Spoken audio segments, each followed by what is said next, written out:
할렐루야. 새롭게 시작하는 한 주 첫날 예배 전에 나온 저와 여러분들을 환영합니다. 우리 옆에 있는 분들하고 인사합니다. 함께 예배드려서 행복합니다. 한 번 더 인사합니다. 사랑합니다. 축복합니다. 네.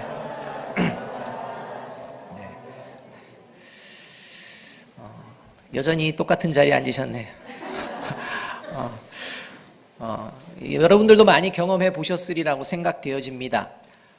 예전에 제가 이제 금요기도회를 마치고 늦은 밤에 집에 돌아가는 길이었습니다.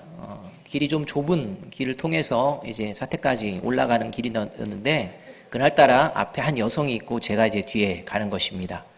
가로등 하나밖에 없는데 좀 어두운 그런 길입니다.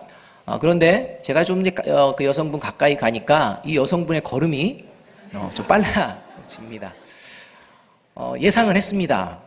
혹시나 했는데 역시나 빨라지기 시작했습니다.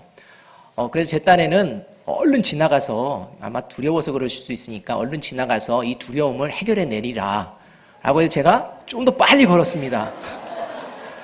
그랬더니 이 여성분께서요 달려가시는 거예요. 막 달려가시는 거예요. 그래서 뭐 더 이상 어떻게 하면 안 되겠더라고요. 그래서 그 자리에 멈춰서 이런 생각을 해봤습니다. 다음에 이런 상황이 벌어지면 내가 멈춰 있든지 아니면 좀 늦게 더 이렇게 걸어가는 게 낫겠다, 이런 생각을 좀 해보았습니다. 그래서 지금은요 그게 버릇이 들어서요 이제 그런 상황 가운데 이제 나아가고 있습니다. 아마 여러분도 그런 모습을 그런 상황들을 경험해 보였을 것입니다. 혼자서 한적한 숲길을 걸을 때 제일 무서운 존재가 누구입니까? 갑자기 나타나는 사람 아닙니까? 앞에 있든지 뒤에 있든지 참 두렵습니다. 전혀 두렵지 않다가도요 어떤 상황이 벌어진 것입니다. 여러분, 두려움이라는 건요 분명히 두 가지가 함께 할 때 생겨납니다. 뭐냐? 대상이 있어야 합니다. 뭔가 대상이 있기 때문에 두려워하는 것입니다. 그리고 이유가 있습니다. 그러니까 대상만 있다고 두려운 게 아닙니다. 그 두려워하는 이유가 있다는 것입니다. 이 대상과 이유라는 실제적인 그러한 자리가 나에게 이제 느껴질 때 여기서 두려움이 시작이 되어집니다. 저와 여러분의 삶은 이러한 두려움이 없어지지 않는 이런 삶을 살고 있노라고 지난주에도 말씀을 드렸습니다. 그래서 이 막연한 두려움이 아니라 실제하는 이 두려움 앞에 오늘 본문 말씀을 통해서 우리가 늘 찾아오는 이런 두려움의 자리들에서 두려움이 없어질 수는 없으나 그리스도인이라면 정말 두려워해야 될 것을 두려워하고 두려워하지 말아야 될 것은 두려워하지 않는 이런 삶을 살아야 함을 하나님의 말씀을 통해서 우리가 들었습니다. 그래서 그리스도인이 정말 두려워하는 존재, 그게 바로 누구입니까? 하나님이십니다. 여러분, 이 사순절을 지내면서 이것을 마음에 깊이 새기시고 그런 삶을 살아야 합니다. 세상이 타락하고 추하고 더러운 죄로 넘쳐나는 우리의 실제의 삶의 자리 가운데에 심지어 교회 공동체와 그리스도인마저도 변질되어가는 그런 모습들이 경험되어지는 이런 삶의 자리, 그러한 자리가 우리 현실 눈앞에 목전에 있는 이유가 어디에 있습니까? 하나님을 두려워하지 않기 때문입니다. 하나님이 우리를 사랑하셔서 인내하시며 기다리시는 이 하나님의 이 사랑, 끝까지 구원하시고 싶어 하시는, 기회 주시는 이 사랑을 우리는 너무나 가볍게 여깁니다. 이러한 가볍게 여기는 것으로 말미암아 세상은 이제는 하나님이 없다라고 생각을 하는 이러한 죄악 가운데 나아갈 뿐만 아니라 그리스도인마저도 마치 하나님이 오시지 않을 것처럼 생각하며 오늘 변질된 모습으로 하나님을 두려워하지 않고 이렇게 삶을 살아가는 모습들이 넘쳐나고 있다는 것입니다. 세상과 다른 교회와 그리스도인은 그러할지라도 우리 교회 공동체와 저와 여러분은 하나님께서 반드시 선악간에 심판하시는 분이라는 사실을 늘 잊지 않고 이 하나님을 경외하며 살아가는 저와 여러분이 되어지기를 간절히 바랍니다. 하나님의 나라를 기업으로 받은 진정한 교회 공동체와 그리스도인이 누구냐? 그것은 바로 이것입니다. 하나님을 두려워하는 것입니다. 이 하나님을 두려워함을 늘 마음에 새기며 살아낼 때 하나님께서는요 고린도후서 7장 1절에서 이렇게 말씀하고 계십니다. 그런즉 사랑하는 자들아, 이 약속을 가진 우리는 하나님을 두려워하는 가운데서 거룩함을 온전히 이루어 육과 영의 온갖 더러운 것에서 자신을 깨끗하게 하자입니다. 세상에서 우리가 살아가며 세상이 어떤 곳이냐, 육과 영의 온갖 더러운 것들을 묻히는 자리가 세상이라는 것입니다. 그러한 것들로 묻힘을 받고 더러워지는 게 우리의 모습이라는 것입니다. 이러한 모습이 깨끗해질 수 있는 그 힘, 어디서 오느냐? 하나님을 두려워하는 것에 있습니다. 하나님을 경외할 때 저와 여러분의 삶이 정결케 되어지고 깨끗게 되어지고 하나님이 쓰실 만한 그릇으로 변화될 줄로 믿습니다. 하나님께서는 이 시대에 하나님을 두려워하며 하나님께서 사용하실 하나님의 선을 이루어낼 이 깨끗한 그릇으로 준비되기를 원하는 한 사람 한 사람 하나님의 자녀를 통해 하나님의 놀라운 역사를 이루실 것을 약속하고 계십니다. 그것이 바로 오늘 5절의 말씀인 것입니다. 5절 말씀 함께 한번 읽어보겠습니다. 시작. 내 평생에 너를 능히 대적할 자가 없으리니 내가 모세와 함께 있었던 것 같이 너와 함께 있을 것임이니라. 내가 너를 떠나지 아니하며 버리지 아니하리니. 오늘 이 말씀, 하나님께서 저와 여러분 떠나지도 버리지도 아니하신다라고 말씀하시는데, 이 떠나지도 버리지도 아니하시고 함께 하심을 어떻게 우리가 알 수 있도록 하시느냐? 맨 처음에 언급하시는 겁니다. 네 평생에 너를 능히 대적할 자가 없으리니, 이렇게 말합니다. 이것을 표준세 번역으로 번역하면 이렇게 번역이 되어집니다. 네가 사는 날 동안 아무도 너의 앞길을 가로막지 못할 것이다, 이렇게 약속합니다. 그렇습니다. 이 예배의 자리에 나온 사랑하는 여러분, 하나님은 하나님을 두려워하는 자, 하나님을 경외하는 자를 평생 떠나지도 버리지도 아니하시고 함께하여 주실 줄로 믿습니다. 그리고 그러한 자의 삶을 막힘없이 거리낌 없이 형통할 것이라고 약속하고 계십니다. 이 약속을 믿음으로 받아들이는 저와 여러분이 되기를 주님의 이름으로 축복합니다. 여러분, 이 형통 막힘이 없는 그 누구도 저와 여러분의 앞길을 가로막지 못하는 것, 이것은 그저 우리가 계획하는 모든 일들이 술술술술 어려움 없이 잘 풀릴 것이다, 이 말씀이 아닙니다. 그것은 우리 삶의 현장에서 실제 직면하게 되는 어려움과 고난과 두려움이라는 우리가 원하지 않는 그 상황 가운데서도 우리로 하여금 승리의 걸음을 걸어내는, 복된 걸음을 걸어내는 그 걸음을 인도하여 내시겠노라 약속하시는 말씀이라는 것입니다. 이 형통의 복을 누리는 저와 여러분이 되기를, 그리고 이것을 경험하는 저와 여러분이 되어지기를 주님의 이름으로 축복합니다. 그렇다면 하나님이 약속하시는 이 형통한 삶을 살아내는 복을 누리는 하나님을 경외하는 이 모습, 도대체 하나님을 경외하는 모습이 무엇인가?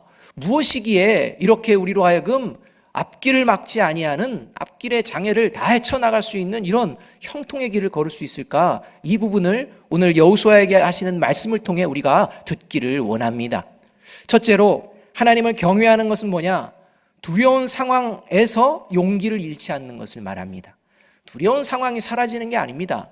두려운 상황에 있습니다. 그런데 이 두려움이 저와 여러분의 마음을 점령해 들어가는 것이 아니라 오히려 저와 여러분의 마음 가운데 용기가 샘솟게 되어지는 것을 이야기하는 것입니다. 6절의 말씀을 함께 한번 읽어봅니다. 6절입니다. 같이 읽습니다. 시작. 강하고 담대하라. 너는 내가 그들의 조상에게 맹세하여 그들에게 주리라 한 땅을 이 백성에게 차지하게 하리라 이야기합니다. 지난주에 말씀드렸지만 여호수아가요, 이제 가나안 정복 전쟁을 앞에 두고 두려워하고 있음을 하나님이 아셨다고 말씀을 드렸습니다. 두려워하는 두 가지가 있다는 것입니다. 두려워하지 말아야 되는데 두려워한다는 것입니다. 그것이 첫 번째는 만만치 않게 용감한 이 가나안 족속들, 그들과의 싸움 과연 승산이 있을까라는 이런 두려움, 현실적인 두려움이 있다는 것입니다. 또 한 가지는 이렇게 만만치 않은 이 가나안 족속과 싸울 수 있는 이스라엘 백성들의 모습인가, 이것입니다. 과거의 이스라엘 백성들의 모습은 자신들이 원하지 않는 상황이 되면 언제든지 돌이켜 도망가려고 하는 이러한 모습을 익히 알고 있기 때문에 이제 만만치 않은 이런 자들과 함께 했을 때 이 완악해지는 이런 이스라엘의 백성의 모습이 다시 재현되지 않을까 하는 이 두려움이 여호수아에게 있었다는 것입니다. 이 모습을 아시고 하나님께서는 말씀하는 것입니다. 그 두려움을 차지하는 그 마음을 내려놓고 그 마음을 강하고 담대하라 라고 말씀하십니다. 강하고 담대하라, 이 말씀은요, 힘을 가지고 용기를 내어라, 이런 말씀인 것입니다. 하나님께서 이야기하는 이 용기, 하나님께서 약속해 주시는 이 강하고 담대함은요, 실속 없는 허풍과 같은 허세, 이런 용기가 아닙니다. 분별 없이 그냥 앞뒤 안 가리고 날뛰는 이런 만용과도 전혀 다른 이야기입니다. 이 하나님께서 약속해 주시고 우리에게 허락하시는 용기는 그 어떠한 두려움도 물리칠 수 있는 하나님이 주시는 능력인 줄로 믿습니다. 이 능력을 가지고 살아내는 존재가 하나님을 두려워한다는 것입니다. 하나님을 두려워하면 이 능력을 가지고 있다는 것입니다. 다윗이 여러 삶의 과정 가운데 힘겨운 일들이 많았는데요, 대적과 원수들과 심지어는 자기를 그동안 그렇게 따르고 사랑했던 이웃들마저도 고통과 수치를 보이고 특별히 다윗의 생명까지 위협하는 이러한 상황에 처하게 됩니다. 그리고 날마다 그렇게 조롱하고 핍박하고 자기를 돌아서는 이러한 배신하는 이러한 상황이 넘쳐나는 이 순간, 정말 낙담하고 두려워하고 아무런 용기도 나지 않을 이런 상황 가운데 시편 31편을 기록합니다. 이 시편 31편을 기록하는 그 중간중간 이런 기록이 나옵니다. 시편 31편 19절은 이렇게 이야기합니다. 주를 두려워하는 자를 위하여 쌓아두신 은혜, 곧 주께 피하는 자를 위하여 인생 앞에 베푸신 은혜가 어찌 그리 크신지요. 여러분, 그 두려움 가운데에 다윗은 은혜를 바라봅니다. 하나님이 지금까지 나와 함께 해주셨던 그 은혜가 이 자리에 있음을 믿습니다 라고 이렇게 고백합니다. 그리고 31장 21절은 이렇게 고백합니다. 여호와를 찬송할지어다. 견고한 성에서 그의 놀라운 사랑을 내게 보이셨음이로다 고백합니다. 하나님께서 은혜를 베푸시고 베푸신 그 사랑을 바라보며 이제 다윗이 힘을 얻고 있는 것입니다. 그리고 맨 마지막 시편 31편 24절에는 이렇게 선언합니다. 여호와를 바라는 너희들아 강하고 담대하라. 이렇게 얘기합니다. 그러니까 전혀 자신에게 이런 마음이 생기지 않을 상황 가운데에 이제 이러한 동일한 일들을 경험할 하나님의 자녀들에게 선포하는 것입니다. 여호와를 바라는 너희들아 강하고 담대하라.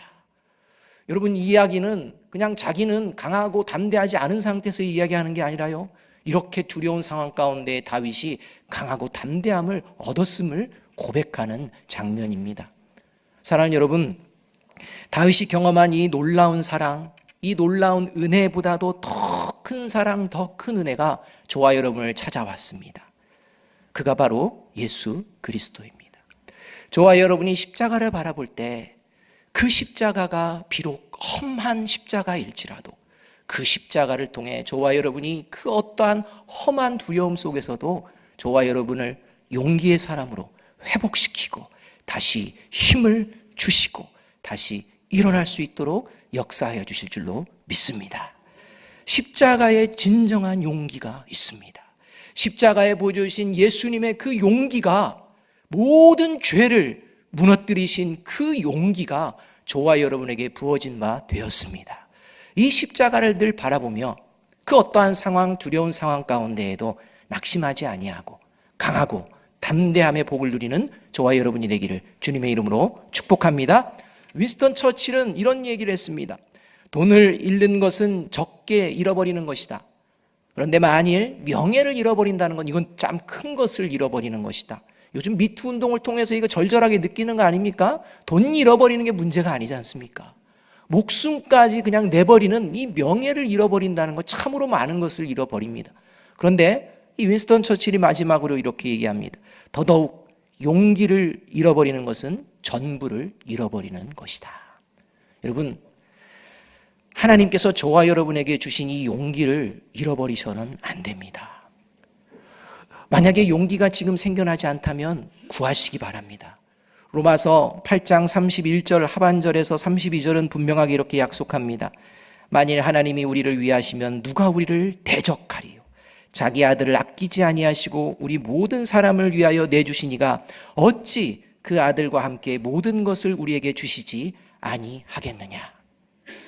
두려운 현실과 두려운 상황 가운데에 있으시다면 구할 때마다 주시는, 자기 아들을 주신 분이 구할 때마다 주시겠노라 약속하시는 이 약속의 말씀을 붙들고 하나님, 십자가의 능력, 십자가의 용기를 허락하여 주옵소서, 강하고 담대하게 하여 주옵소서 라고 기도할 때 하나님께서는 저와 여러분의 삶에 강함과 용기를 허락하여 주실 줄로 믿습니다. 이 축복을 누리는 저와 여러분이 되는 사순절이 되어지기를 간절히 바랍니다. 둘째로, 하나님을 경외하는 것은요, 어떤 것이냐? 두려운 상황에서 신중하며 지혜롭게 행동하는 것을 말합니다. 그러니까 두려운 상황 가운데에 아무렇게나 행동하지 않습니다. 신중하고 지혜롭게 행동합니다. 여러분, 이것이 저와 여러분이 형통의 길을 걷는 길입니다. 7절 말씀 우리 함께 한번 읽어보겠습니다. 7절 말씀입니다. 시작. 오직 강하고 극히 담대하여 나의 종 모세가 내게 명령한 그 율법을 다 지켜 행하고 우로나 좌로나 치우치지 말라. 그리하면 어디로 가든지 형통하리니. 이렇게 말씀합니다. 7절과 8절에 계속해서 반복하는 게 형통이라는 단어입니다. 너희들을 형통하게 하겠다라고 하며 이 형통의 이야기를 말씀을 합니다. 형통하면 모든 사람들은요, 서두에도 말씀드렸지만 내가 원하는 대로 내 뜻대로 모든 것이 잘 풀려가는 것을 형통이라고 생각하고 이렇게 살아갑니다. 그런데 하나님께서 성경에서 말씀하시는 형통은요, 좀 더 이제 다릅니다. 세상이 생각하는 그 형통의 차원을 뛰어넘습니다. 이 하나님이 말씀하시는 형통이 무엇인지를 우리가 분명하게 알아야 합니다. 이 하나님이 약속하시는 형통은 두려운 상황 가운데에 두려움이 없어지는 형통이 아니라 두려운 상황 가운데에 그 두려움을 이겨내는 지혜로움이 발휘되어지는 것을 의미합니다. 그러니까 실제 용기를 내어서 이 용기로 그 두려움을 이겨내는 이 힘을 이야기합니다. 실제적인 지혜를 이야기합니다. 이것이 형통이라는 단어에 담겨져 있습니다. 그래서 이 형통이라는 단어가 신명기 32장 29절에 이렇게 사용되어집니다.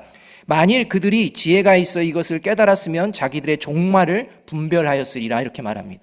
이것은 출애굽 1세대가요, 하나님의 말씀을 지혜롭게 잘 분별하며 살았다면 광야에서 멸망받지 않았을 것이다 라는 의미로 말씀하시는 장면이 이 말씀입니다. 그런데 출애굽 1세대가 없었던 게 뭐냐? 지혜가 없었다는 것입니다. 그러니까 지금 출애굽 1세대가요, 어려움을 경험했습니다. 두려움에 빠졌습니다. 그런데 이 두려움을 해결할 수 있는 지혜가 없었다는 것입니다. 어떤 길이 생명의 길이고 어떤 길이 사망의 길인지를 분별할 수 있는 지혜가 없어서 그저 그냥 세상의 두려움에 빠져서 하나님에게 뭐고 두려워하지 아니하고 자기 뜻대로 행동하는, 자기 경험대로 행동하려는 이런 모습을 지혜가 없어라는 표현에 담겨져 있는 것입니다. 여기 이 지혜, 이게 바로 오늘 본문에 등장하는 형통이라는 용어입니다. 그러니까 형통이라는 용어를 지혜로 이렇게 번역을 한 것입니다. 사무엘상 18장 5절에서도요, 이 지혜와 관련돼서 이야기합니다.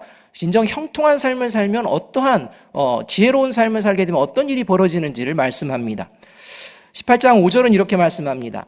다윗은 사울이 보내는 곳마다 가서 지혜롭게 행하매 사울이 그를 군대장으로 삼았더니 온 백성이 합당히 여겼고 사울의 신하들도 합당히 여겼더라. 이렇게 말합니다. 여러분, 사울은 지금 다윗에게요, 악한 감정을 품고 있습니다. 그래서 다윗을 어딘가로 막 보냅니다. 그러면 그 자리가 쉬운 자리일까요? 어려운 자리일까요? 어려운 자리입니다. 곤란을 겪게 되는 자리입니다. 두려워할 수 있는 자리입니다. 이런 자리로 막 보냅니다.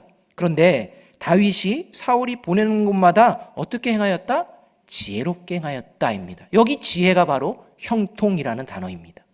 이 저와 여러분이 형통을 구하며 형통의 복을 누릴 때 그것은 저와 여러분이 잘 되는 이런 수준이 아닙니다. 다윗이 하나님의 지혜를 가지고 행하며 그 삶이 형통한 길로 나아갈 때 어떻게 되어집니까? 온 백성들이 어떻게 합니까? 합당히 여기고 사울의 신하들도 합당히 여겼더라. 이렇게 말합니다. 그러니까 다윗이 행하는 이 일을 통하여서 하나님의 살아계심을 경험하게 된다는 것입니다. 저와 여러분을 하나님께서 형통의 길로 이끄시는 건 단지 저와 여러분의 가족만을 위한 것이 아니라 하나님의 가족들, 온 인류에게 하나님의 살아계심과 하나님의 역사하심을 보여내시기 위함이라는 사실을 잊지 않는 저와 여러분이 되어야 할 것입니다. 그러하기에 더더욱 하나님을 경외해야 하는 것입니다. 그런데 세상은 그렇지 않습니다. 나와 내 가족과 내가 생각하는 그 부분만 잘 되어지면 되지 나와 관계가 없거나 더욱이 원수가 되어지는 그러한 존재들에게는 형통? 이것은 말도 안 된다라고 생각하며 우리가 이런 이기적인 모습으로 살아갈 때가 많다는 것입니다. 그런데 하나님은요, 그리스도인의 형통은 그러하지 않다라는 것입니다. 모두를 위하여, 모두에게 가장 선한 길, 모두에게 가장 복된 것이 무엇인지를 보여내는 삶의 자리를 걸어내는 존재가 바로 그리스도인이라 이렇게 말씀하고 계시는 것입니다. 이 형통의 길을 걷는 저와 여러분이 되어야 할 것입니다. 그런데 이러한 지혜를 누리기 위해 하나님께서는 오늘 본문에서 뭐라고 말씀하시나? 율법을 다 지켜 행하라. 좌로나 우로나 치우치지 말아라. 이렇게 말씀하는 것입니다. 그러니까 이 지혜가 어디서 나오느냐? 우리가 형통의 복을 누릴 수 있는 이 지혜가 어디로부터 우리 가운데에 발휘될 수 있느냐? 그게 뭐다? 하나님의 말씀이다. 이렇게 말씀하는 것입니다. 그래서 느헤미야 8장 13절은 이러한 지혜가 어디서 나오는지 말씀해 주고 있습니다. 8장 13절은 이러합니다. 그 이튿날 뭇 백성의 족장들과 제사장들과 레위 사람들이 율법의 말씀을 밝히 앓고자 하여 학사 에스라에게 모여서 이렇게 말합니다. 여기서 율법의 말씀을 밝히 알고자 하여, 이것이 오늘 등장하는 형통이라는 단어, 지혜라는 단어와 똑같은 용어입니다. 밝히 아는 것입니다. 지혜를 밝히 아는 것입니다. 그런데 이 상황은 어떤 상황이냐? 느헤미야 시대 때 있었던 상황인데, 이 시대는 이스라엘이 하나님의 말씀을 떠나서 하나님의 말씀을 어겨서 멸망받고 이제 하나님이 긍휼을 베풀어 주셔서 포로에서 귀환하여 새롭게 또 이스라엘을 꾸리고 있는 이 성전과 성벽을 재건하는 이 시대의 이야기입니다. 그러니까 이 시대에 등장하는 이 백성과 제사장들은요, 자기들이 왜 멸망했는지를 아는 것입니다. 왜 멸망했습니까? 율법에서 떠났기 때문입니다. 율법에서 멀어졌기 때문입니다. 그래서 율법에서 좌우로 치우치지 말라, 이 말은 뭐 중용의 길을 걸어라 이런 얘기가 아니라요, 율법에서 멀어지지 말아라 이렇게 하는 것입니다. 율법에서 다른 곳으로 눈을 돌리지 말아라, 이 의미가 담겨져 있는 것입니다. 율법에서 세상으로 눈을 돌리고 세상의 모습으로 살아가려다가 멸망해버린 이것을 알고 있는 이제 귀환한 이스라엘 백성들이요, 어느 길이 지혜롭고 어느 길이 생명의 길인지를 알게 되었다는 것입니다. 그 길이 바로 하나님의 말씀이고, 이 하나님의 말씀을 밝히 아는 것이 형통의 길임을 깨달았다는 것입니다. 사랑하는 여러분, 어떤 두려운 상황 속에서도 먼저 하나님의 말씀 앞으로 한 걸음 더 나아가는 저와 여러분이 되어지길 바랍니다. 어떤 상황 가운데에도 사람에게, 또 어떤 상황에게, 무언가에게 의지하기보다 먼저 하나님의 말씀 앞으로 나아가는 저와 여러분이 되어야 합니다. 그리할 때 하나님께서는 저와 여러분에게 하늘의 지혜를 허락하여 주시고, 그 하늘의 지혜를 통해 그 두려운 상황들을 돌파해낼 수 있는 능력을 허락하여 주실 것입니다. 이 살아계신 하나님, 이 두려우신 하나님을 붙들고 나아가는 존재가 바로 그리스도인입니다. 세 번째로 하나님을 경외하는 것은 뭐냐? 두려운 상황에서도 하나님의 말씀을 전적으로 신뢰하고 순종하는 것입니다. 여러분, 하나님의 말씀을 밝히 안다는 것과 전적으로 신뢰하고 순종한다는 것은 다른 이야기입니다.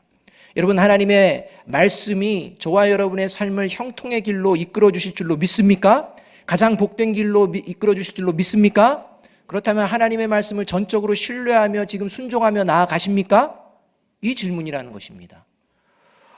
이것을 분명하게 고백하며 나아가라고 오늘 말씀하고 있습니다. 8절 말씀을 우리 함께 한번 읽어봅니다. 8절 말씀입니다. 시작. 이 율법책을 내 입에서 떠나지 말게 하며 주야로 그것을 묵상하여 그 안에 기록된 대로 다 지켜 행하라. 그리하면 내 길이 평탄하게 될 것이며 내가 형통하리라. 하나님께서 계속 7절에서도 율법을 다 지켜 행하라, 8절에 다 지켜 행하라, 그리하면 형통하게 해주겠노라, 형통으로 이끌겠노라, 이렇게 약속하십니다. 그런데요, 첫 번째 7절에서는 하나님의 말씀을 가까이 하라, 하나님의 말씀에서 멀어지지 말아라, 이렇게 말씀하시고, 두 번째로 말씀하시는 건 가까이 하는 것이 무엇인지 정확하게 주야로 묵상하는 것이다, 이렇게 말씀합니다. 여러분, 이 주야로 묵상한다라는 것은 그냥 단순히 내가 하나님의 말씀을 생각한다 이런 게 아닙니다. 이 묵상은요, 실제 이 말씀으로 살아내기 위한 갈망이 넘쳐나는 것을 말합니다. 이 말씀으로 살아내고자 하나님의 말씀을 깊이 바라보는 것입니다. 주야로 묵상하는 이 모습을 이사야서 31장 4절 상반절에서 사자와 빗대어서 이렇게 이야기합니다. 여호와께서 이같이 내게 이르시되 큰 사자나 젊은 사자가 자기의 먹이를 움키고 으르렁거릴 때에 라는 말입니다. 그러니까 이 묵상이 뭐냐, 이것은 사자가 배고픈 상황에서 먹이를 잡고 이 먹이를 이제 먹을 때 주변의 다른 짐승들에게 빼앗기지 않도록 으렁거리면서 먹는, 이것이 묵상이다, 이렇게 되는 것입니다. 절대 빼앗기지 않을 것이라는 것입니다. 절대 이 말씀으로만 내가 생명을 영위하며 나아가겠다는 것입니다. 이 말씀만이 나를 살리는 것이라는 것입니다. 결단코 빼앗기지 않으려는 이 마음, 이 갈망, 이것이 바로 으르렁거린다는 표현에 담겨져 있는 것입니다. 또한 이 주야로 묵상한다는 것은요, 마치 소가 급하게 밥을 먹습니다. 풀을 막 먹습니다. 배고프니까 먹습니다. 그리고 나서 어떻게 합니까? 한가할 때 또 으악 해가지고 되새김질을 합니다. 그리고 완전히 소화해서 자기의 힘으로, 자기가 살아나는 그 능력으로 소화를 해냅니다. 여러분, 묵상이 이러한 것입니다. 여러분, 저와 여러분이 주야로 하나님의 말씀을 묵상한다는 것은 계속해서 말씀으로 살고 말씀을 다시 깊이 생각하고 또 생각한 그 말씀으로 사는, 이것이 반복되어지며 성숙해지는 것을 이야기하는 것입니다. 시편 1편을 보게 되면 시냇가에 심겨진 나무가 시절을 따라 그 열매를 맺음같이 하나님의 말씀을 묵상하는 자는 형통하리라, 이렇게 약속해 주고 계십니다. 여러분, 시냇가에 심어진 나무가 철을 따라 이렇게 납니다. 어떤 철이 되더라도 그게 어려운 때든지 아니면 쉬운 때든지 환경이 어떠한 상황이 벌어질지라도 그때에 맞는 열매들을 맺게 된다는 것입니다. 이게 어떻게 가능합니까? 시냇가에 있는 물을 계속해서 빨아들이기 때문에 가능하다는 것입니다. 이게 묵상입니다. 여러분, 저와 여러분이 삶을 살아가며 이렇게 살아갈 수 있는 것은요, 보이지는 않지만 저와 여러분의 이 몸속에서 뭐가 계속해서 흐르는 것입니까? 피가 흐르기 때문입니다. 이 피가 흐르지 않고 멈췄다고 생각해 보십시오. 어떻게 됩니까? 죽습니다. 여러분, 저와 여러분의 삶이 이러하다는 것입니다. 계속해서 하나님의 말씀을 다 알아서 행동한다가 아닙니다. 오늘 주시는 그 말씀으로 살아내는 것입니다. 그리고 그 살아낸 것과 함께 또 어떤 상황이 나에게 벌어지는지를 보며 또 그 상황 안에서 하나님이 어떤 말씀을 주시는지 그 말씀을 또 깊이 묵상하며 또 하나님의 말씀으로 나아가는 것을 이 주야로 묵상하는 것으로 이야기해 주고 있습니다. 오늘 제가 이 형통과 관련된 말씀을 하다 보니까 일부 예배를 마치고요, 우리 김필홍 전도사님이 걱정하는 그 모습으로 저한테 목사님 큰일 났어요, 그러는 거예요. 고민이 생겼습니다, 그러는 거예요. 왜요? 그랬더니 제가 오후에 설교 제목을 잡아가지고 함께 하시니 잡았는데 이게 형통과 관련된 얘기였거든요. 목사님이 다 하셔가지고 제가 할 것도 없을 것 같고 고민입니다, 이렇게 말씀을 하시는 거예요. 여러분, 오늘 형통에 대한, 하나님이 형통의 길을 걷는 것이 무엇인지, 여호와께서 함께 하시는 것이 무엇인지를 오전에 들으셨다면 오후에 다시 묵상하시기 바랍니다. 깊이 묵상하시기 바랍니다. 여러분, 이것을 삶으로 보여내야 합니다. 듣고서 멈추면 안 됩니다. 한 걸음의 법칙이라는 책이 있습니다. 부제로는 불확실한 내일을 돌파하는 행동의 힘, 이래가지고요, 이 책은요, 사업가 중에서 성공하신 사업가들을 만나고 인터뷰하며 이 경영의 전문가들이 이제 여러 사업가들을 이렇게 만나고 이 시대에 어떤 모습으로 나아가는 것이 실패를 줄이고 성공의 길로 걷게 될까, 이걸 연구해서 써놓은 것입니다. 그 연구해서 써놓은 이 책인데요, 이 책의 내용은 좀 이러합니다. 지금 우리가 살아가는 세상은요, 불확실한 세상이라는 것입니다. 예측이 된다고 이 계획대로 되지 않는다는 것입니다. 그래서 뭔가를 막 예측하고 계획해가지고 이렇게 하면 되겠지, 그 생각 하느라고 시간 낭비하지 말고 지금 내가 가지고 있는 것, 지금의 상황, 그리고 내가 생각하고 있는 것을 가지고 일단 행동해라. 행동하고서 그리고 어떤 상황이 전개되는지를 다시 봐라. 그리고 나서 그 상황에서 내가 또 어떻게 행동할 수 있는지를 또 생각해서 이렇게 행동하고 배우고 행동하며 이렇게 나아가니까 실패는 최소화하더라. 그리고 성공의 길도 걸어갈 수 있더라. 이런 책입니다. 여러분, 그리스도인의 행동은 바로 믿음으로부터 시작되어야 할 줄로 믿습니다. 이 믿음입니다. 무엇에 대한 믿음입니까? 하나님의 말씀입니다. 하나님의 말씀이야말로 우리가 붙들고 나가야 될 믿음. 이 믿음으로 한 걸음을 걷기 시작할 때 하나님께서 약속하신 형통의 복을 누리는 저와 여러분이 되어질 줄로 믿습니다. 하나님의 말씀을 모두 알아서가 아닙니다. 내가 오늘 알고 있는 그 말씀으로 살아내시기 바랍니다. 머리는 큰데 우리의 믿음이 작지 않아야 합니다. 머리가 큰 만큼 우리의 믿음도 커지기를 주님의 이름으로 축복합니다. 여러분, 우리가 이스라엘 땅을 가나안 땅이라고도 하고 가나안 땅은 젖과 꿀이 흐르는 땅이라고도 합니다. 이 젖과 꿀이 흐른다는 것은 민수기 13장을 보게 되면 이 정탐꾼들이 이 가나안 땅이 이제 열매를 맺는 그 시기에 가서 정탐을 하고서 그 열매들을 어깨에도 메고 들고 와서 모세에게 정말 가보니까 이 우리에게 주신 땅이 젖과 꿀이 흐르는 땅입니다. 이렇게 이 고백하는 이런 장면이 나옵니다. 그런데 실제 이스라엘이라는 땅이 젖과 꿀, 풍요로가 넘쳐나는 땅일까요? 아닙니다. 여러분, 이스라엘 땅은요, 애굽에 비하면 뭐 별거 아닙니다. 차라리 애굽이 더 풍요롭고 젖과 꿀이 흐르는 땅이라고 할 수 있습니다. 그래서 이 하나님의 말씀을요 연구하던 16세기에 이 자유주의 신학자들이라든지 이런 사람들이 어떻게 얘기하느냐, 이 거짓말 같은 말을 썼다 라고 하며 이야기합니다. 무슨 가나안 땅이 젖과 꿀이 흐르는 땅이냐, 실제를 보자. 실제는 그러하지 않지 않느냐. 그래서 이거는 뭐 이렇게 말씀을 쓰면서 이렇게 거짓으로 이렇게 그냥 현혹시킨 이러한 것이다 라고 하며 이렇게 삐딱선을 타고 젖과 꿀이 흐르는 땅이라는 이 표현을 스페인의 신학자가요 이렇게 이야기도 했습니다. 유대는 젖과 꿀이 흐르는 땅이 아니라 주로 빈약한 불모지의 나라다, 이렇게까지 표현했습니다. 이것 때문에 신앙적인 싸움들도 막 벌어지고 했다는 것입니다. 여러분, 근데 사실 그러한 면이 있습니다. 산지와 골짜기가 많습니다. 뭐 농사를 제대로 지을 수 있을 만한 그런 상황이 안 됩니다. 또 5월과 9월은요 건기입니다. 비가 내리지 않습니다. 그러니까 5월과 9월에는요 그 땅들이요 다 마릅니다. 그래서 광야도 많아지고요 척박해지는 그런 모습이 이스라엘입니다. 근데 하나님은 여기를 젖과 꿀이 흐르는 땅이라고 이야기하십니다. 풍요로운 땅이라고 이야기하시는 것입니다. 여러분, 무슨 말입니까? 여러분, 이것은 하나님께서 젖과 꿀이 흐르는 땅이 무엇을 말하는지 본질의 의미를 놓쳐서는 안 됩니다. 여러분, 가나안 땅이 비록 척박하고 험한 모습이지만 그곳은 젖과 꿀이 흐르는 하나님의 나라인 줄 믿습니다.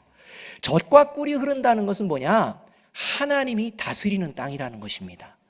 하나님의 말씀이 있는 땅이라는 것입니다. 여러분, 젖과 꿀은요 단순히 우리가 얻기 원하는 그것이 아니라 하나님의 말씀을 의미한다는 사실을 우리가 놓쳐서는 안 됩니다. 베드로전서 2장 2절은요 이렇게 이야기합니다. 갓난아기들 같이 순전하고 신령한 젖을 사모하라. 이는 그로 말미암아 너희로 구원에 이르도록 자라게 하려 함이라. 이렇게 말씀합니다. 또 출애굽기를 보면요 하나님께서 갑자기 이상한 소리를 합니다. 너희들이 새끼 양을 이렇게 삶을 때 어미의 젖으로 삼지 말아라, 이렇게 말합니다. 여러분, 어미의 젖은 그 새끼 양에게 무엇입니까? 생명입니다. 그런데 그 생명을 주었던 젖으로 그 새끼를 삼는다는 건 이건 있을 수가 없다는 것입니다. 어떻게 사랑의 젖이 그 새끼를 죽이는, 삼는 그런 자리가 될 수 있겠느냐? 이 하나님의 사랑을 담은 말씀입니다. 이 하나님의 사랑이 담겨있는 말씀이 하나님의 말씀입니다. 이 말씀을 이야기하는 것입니다. 요한계시록 10장 9절도 이렇게 말씀합니다. 내가 천사에게 나아가 작은 두루마리를 달라 한즉 천사가 이르되 갖다 먹어버리라. 네 배에는 쓰나 네 입에는 꿀같이 달리라 하거늘입니다. 성경에는요 구석구석 하나님의 말씀을 꿀과 비교하는 것들을 볼 수가 있습니다. 더 나아가서 광야 40년 동안 하나님께서 이스라엘 백성에서 먹여주셨던 이 만나를 이야기할 때 이스라엘 백성들이 꿀 섞은 과자와 같다라고 하며 힘을 얻는 장면을 우리가 볼 수가 있습니다. 그러니까 이 젖과 꿀이 은다는 것은 하나님의 말씀으로 우리가 생명을 유지하며 하나님의 말씀으로 힘을 얻고 하나님의 말씀으로 살아가고 다스림을 받는 그 하나님의 나라, 이것을 이야기합니다. 저와 여러분은 하나님의 나라인 줄로 믿습니다. 왜냐하면 하나님의 영이 함께하며 그 하나님의 영 예수 그리스도로 말미암아 살아가고 있기 때문입니다. 독일에서 신학생으로 공부하시다가 라틴어 교수님에게 이제 한 이야기를 들은 목사님의 예화가 있습니다. 제가 수업할 때 들었는데요. 이 라틴어 교수님은 히브리어를 되게 잘하시는 겁니다. 그래서 이제 이 목사님이 히브리어를 왜 이렇게 잘하게 되셨습니까? 이렇게 물어보았습니다. 그랬더니 이제 자기가 40년 전에 있었던 이야기를 말해 주었다는 것입니다. 그게 뭐냐? 2차 세계대전 때의 이야기입니다. 2차 세계대전 때에 이 교수님은 독일인이었는데 이 독일 그 공부를 할 때 이 히브리 유대인이 같이 공부를 했답니다. 독일에서 같이 공부를 하는데 이 유대인 친구는요, 2시간 딱 공부하고 나면 이제 지칠 때쯤 되면 이상한 소리로 뭔가를 막 암송을 이렇게 한다는 것입니다. 그래서 이 히브리어로 외우는 그 시가 뭐냐고 물어봤더니 시편 23편이라는 겁니다. 그리고 그 친구가 이렇게 힘들고 지칠 때 23편을 외우면 힘이 생겨서 이렇게 한다라고 이렇게 이제 얘기를 했습니다. 그래서 그 말을 듣고 자기도 이제 무작정 따라 한 것입니다. 무슨 의미인지 무슨 말인지 모르고 그냥 무작정 따라 시작하며 이 시를 외우게 되었다고 합니다. 그런데 그 과정 가운데에 이제 2차 대전이 이제 심해지고 그런 가운데 유대인들을 학살하는 이러한 일들이 벌어지는 그 모습에서 이 노 교수님의 친구가 유대인이라는 것이 발각이 되고 들켜서 이제 포로 수용소로 끌려가게 되었다는 것입니다. 그리고 그 가족이 전부 붙잡혀서 지금 끌려가고 있다는 소리를 이 교수님이 듣고서 자전거를 타고 그 트럭 뒤를 막 쫓아갔다고 합니다. 막 쫓아가며 자기 친구의 이름을 부르는데 그 트럭 뒤에서 누구 하나가 얼굴을 뻘끔히 내밀더니 자기를 보고 있다는 것입니다. 근데 그 친구라는 겁니다. 근데 그 친구가 보면서 그 얼굴이 평안하다는 겁니다. 평안하며 자전거를 타고 가는 그 친구를 향하여서 계속 뭔가를 암송을 하고 있다는 것입니다. 그 뭘까요? 시편 23편입니다. 이 시편 23편에 이 소리들이 파편적으로 들리니까 이 친구도요, 막 울면서 쫓아가면서 같이 이제 외우게 되었다고 합니다. 그러다가 힘에 겨워서 넘어지고 그 차는 이제 지나가고 그리고 그렇게 살해당하는 이러한 상황 가운데에 이제 나아갔고 더 이제 지나서 이 독일인 노 교수님도 이제 독일군 나치에 붙잡혀서 이제 전쟁터에 나가게 됐습니다. 그리고 러시아 연합군에게 이제 포로로 잡혔습니다. 그리고 이제 이 포로로서 다른 포로들과 총살을 당할 이 위치에 이제 놓여졌다는 것입니다. 그때 그가요, 총살을 당하는 그 자리에 가면서 이 노 교수님이 언뜻 생각난 게 그 시편 23편인 것입니다. 그 죽음의 자리로 가면서도 평안하게 외치는 그 모습이 나에게도 찾아오기를 원하는 마음으로 이제 시편 23편을 이제 외치고 싶었던 것입니다. 그래서 이제 총을 겨눈 군인 앞에 소원이 하나 있습니다. 제가 마지막으로 꼭 이것을 꼭 하고 싶습니다. 이거 한 뒤에 저를 죽여주십시오. 이렇게 한 뒤에 시편 23편을 외웠다는 것입니다. 여호와는 나의 목자시니 내가 부족함이 없으리로다. 그가 나를 푸른 초장에 이끄시고 쉴만한 물가로 인도하시는 도다 하면서 쭉 외우고 있는데요, 갑자기 거기에 있던 러시아 장교 중에 하나가요 벌떡 일어나더니 같이 히브리어로 시편 23편을 외우는 것입니다. 그리고 그렇게 얘기했다는 것입니다. 노 교수를 향해서 이 자를 풀어줘라. 이 사람은 하나님을 믿는 하나님의 백성이다. 이렇게 해서 풀려났다고 이렇게 증거하는 것을 들었다고 합니다. 여러분, 저와 여러분의 삶의 자리에 그 어떤 두려움이 있을지라도 하나님께서 허락하신 젖과 꿀이 흐르는 하나님의 말씀을 빼앗기지 마십시오. 하나님의 말씀을 묵상하고 묵상하십시오. 하나님의 말씀을 신뢰하고 신뢰하십시오. 그리고 그 말씀으로 용기를 얻는 저와 여러분, 그 말씀 가운데 있는 지혜를 얻는 저와 여러분, 그래서 하나님이 말씀하시는 형통의 복을 누리는 저와 여러분이 되기를 주님의 이름으로 축복합니다. 마지막 우리 9절의 말씀을 함께 읽겠습니다. 9절 말씀입니다. 시작. 내가 내게 명령한 것이 아니냐. 강하고 담대하라. 두려워하지 말며 놀라지 말라. 내가 어디로 가든지 내 하나님 여호와가 너와 함께 하시니라 하시니라. 기도하겠습니다. 사랑과 은혜가 풍성하신 아버지 하나님, 오늘 하나님께서 우리에게 말씀하여 주셨습니다. 강하고 담대하라. 두려워하지 말며 놀라지 말라. 내가 어디로 가든지 내 하나님 여호와가 너와 함께 하느니라. 하나님, 이 말씀을 품고 이 혼탁해진 세상 가운데에 주의 빛과 소금으로 나아가는 주의 지혜의 말씀으로 세상 가운데에 두려움을 몰아내고 십자가의 사랑을 전하는 주의 아름다운 백성들 될 수 있도록 함께하여 주옵소서. 예수 그리스도의 이름으로 감사하며 기도하옵나이다. 아멘.